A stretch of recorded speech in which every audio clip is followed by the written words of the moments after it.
was reading this thing called quantum healing, which you could probably tell me about, which is it was about a child who had multiple personality. And it was very interesting that this child with its multiple personality, and one personality had an allergy to orange juice.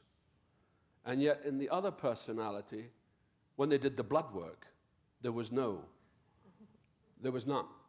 So that it seems to me that the cell, the human cell, is completely, almost like nothing. It's something that something can be projected upon, that information can be stored in. And you'll know from your work that the thing about children is that they're constantly going through the development of personality and throwing personality away and deciding what suits them.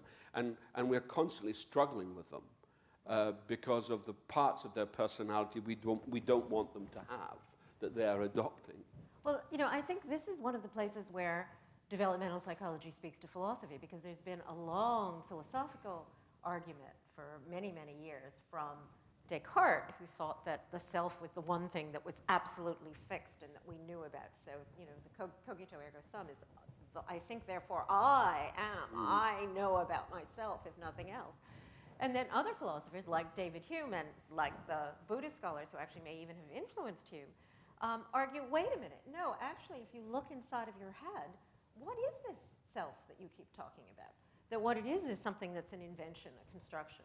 And what the science, it could have come out either way, but what the science and what the developmental science tells us is that that sort of Humean Buddhist view seems to be much closer to what we actually see with children. And we're starting to understand some of the processes, and they include some of the basic processes that we see in acting. So things like creating imaginary companions or becoming an imaginary companion, which is one of the things that you see children doing completely spontaneously without the incentive of fame and a salary, is one of the ways that the children actually seem to create not only without the incentive of fame and a salary, but with no preparation. Yeah.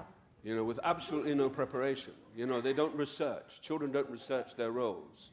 They precisely are their roles. And that, to me, is the beauty of children and children performing, because they don't have any truck with it. I mean, I had a wonderful teacher of mine called Michael McCohen many years ago and he was teaching a thing called Stanislavski and Onwards. And he talked about a 3-year-old child when a 3-year-old child pretends to be a train. Right. And it goes choo, choo, choo, choo, choo, choo, choo. It is that train. It doesn't have any question about it. There's no argument about it. There's no discussion. There's no kind of ethical thing. Should I be a train? Should I not be a train? And there's so much cant has grown up about my profession that I can't stand it. And particularly in this country.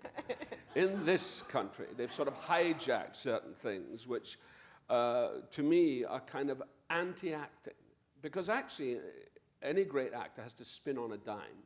He has to be able, she has to be able to change, to do a 360-degree switch, which children do effortlessly. Yes, completely spontaneously. And it's been sort of a mystery in developmental psychology about why is it that children would spend so much time, and again, not just gifted or creative children, all children, every 3-year-old, walk into any daycare and you'll see, there are princesses pouring out tea and there are ninjas who are doing amazing feats. And this is just part of childhood. And it's always been kind of mysterious to psychologists, because why, even from an evolutionary point of view, would you spend so many of your early years off in these completely insane worlds? And the view that people like Freud and Piaget both had was that it was because children couldn't tell the difference between fantasy and reality. But that turns out not to be true at all, any more than actors can't tell the difference. Well, they can sometimes. They get a little bit confused.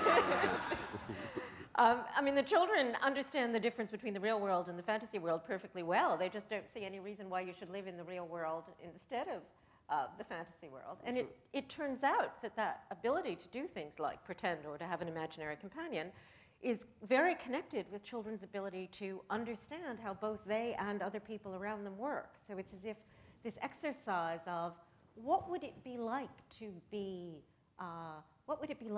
Superman? What would it be like to be the princess?